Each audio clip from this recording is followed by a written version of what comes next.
In this video, I'm gonna take a look at this Laowa 15mm f4.5 super wide angle shift lens.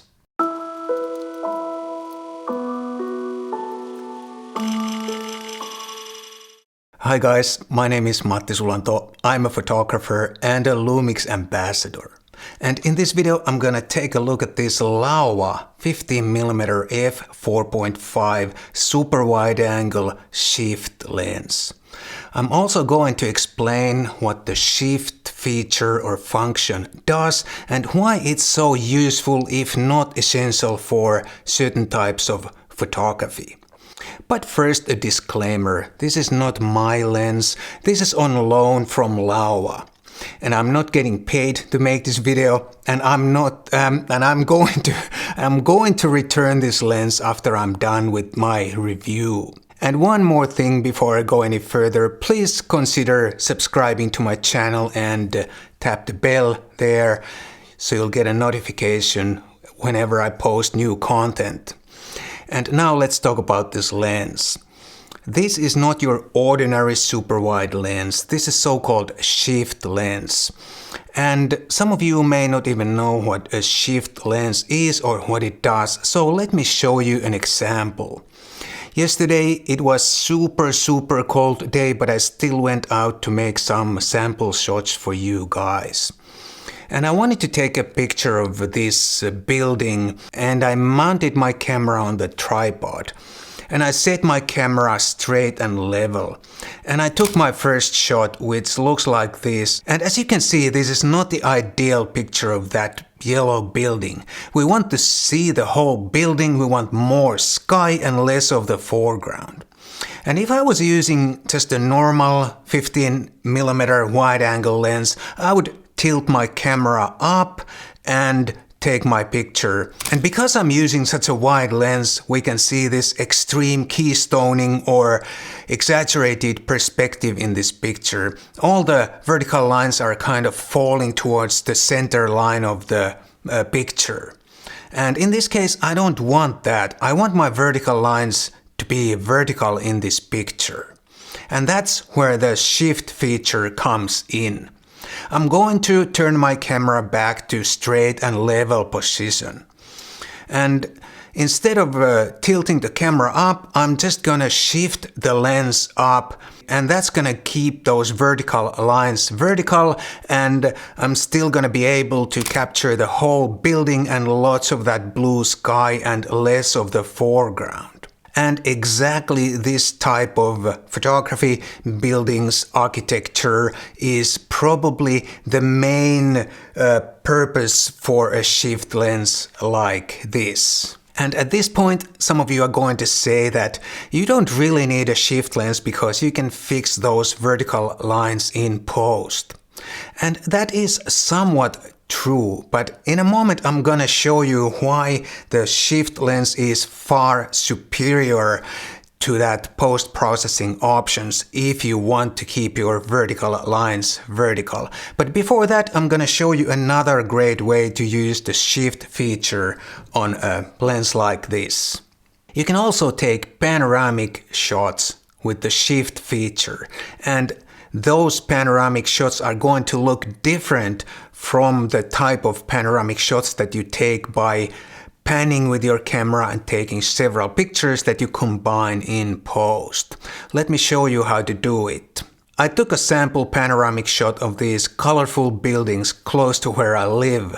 And first I put my camera on a tripod and set my camera straight and level. That is very important. And in general, I recommend a tripod with a shift lens. You can, of course, use a shift lens handheld, but you can work with so much more precision if you put your camera on a tripod. And I can shift this Laowa lens in any direction because I can rotate the lens. And for this panoramic picture, I first rotated the lens 90 degrees and moved or shifted the lens all the way to the left for my first picture. And after the first picture, I shifted the lens all the way to the right. And I got these two pictures and I combined them in Lightroom for my final panoramic shot, which is here. And as you can see, in this panoramic shot, all the vertical and horizontal lines are vertical and horizontal. It looks like it's been shot on a really super wide rectilinear wide-angle lens. With some imagination, you could of course figure out other ways to use the shift feature, but those two examples that I just showed you are probably the most common uses for the shift feature or the shift lens. And now let's go back to the first photograph in this video and let's see if I can correct those vertical lines in post and compare that result to the picture that I got on this lens with the shift feature. And I'm gonna use Lightroom's autocorrection feature because it usually does a pretty good job. And after the correction and the final crop, the picture is going to look like this. And it's quite obvious that we lost quite a bit of image area and quite many pixels too.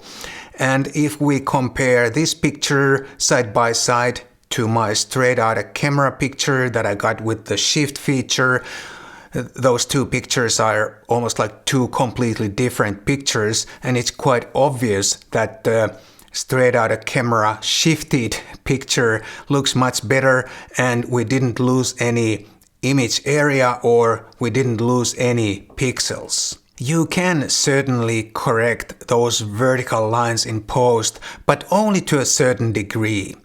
If you have really extreme keystoning or extremely tilted vertical lines, then you can't fix it in post. You're gonna lose half of the picture area and half of your pixels in the process. So it's not really possible. But if you have only a moderate amount of keystoning or moderate amount of tilting lines, then you can fix that in post. You're gonna lose some of the picture area and you're gonna lose some pixels, but that's not significant. But for example, in my case, I would lose like almost half of the pixels and the whole picture wouldn't look the same anymore. So you can't really beat the shift lens in certain situations. I think this Laowa 50mm 4.5 shift lens is a very nice and almost unique lens, and it would be really useful for anyone shooting architecture on a regular basis. I think the major upsides with this lens are the excellent build quality and great image quality, and the shift mechanism is well designed. There are a couple of minor downsides though. The aperture ring and the shift ring are kind of close together, and when I was making those sample pictures in that freezing weather and I had to wear gloves, it was very difficult to turn the shift ring without also turning the aperture ring at the same time. So the aperture ring could be a bit further away from the shift ring, or the shift ring could be a little bit wider. And also the small screw that you can use to lock the shift at certain position feels a little bit under-engineered compared to the rest of the lens. But those are minor downsides, and overall I think this lens is a very nice and well-designed lens, and the image quality is really good. There are not too many options if you need or want a shift lens. You could use, for example, the Canon 17mm tilt shift lens with an adapter on your Lumix camera or any mirrorless camera. And the Canon lens also has the tilt function, which could be useful in landscape photography, but not so useful in architecture photography. However, the Canon 17mm tilt shift lens is a lot more expensive than this one.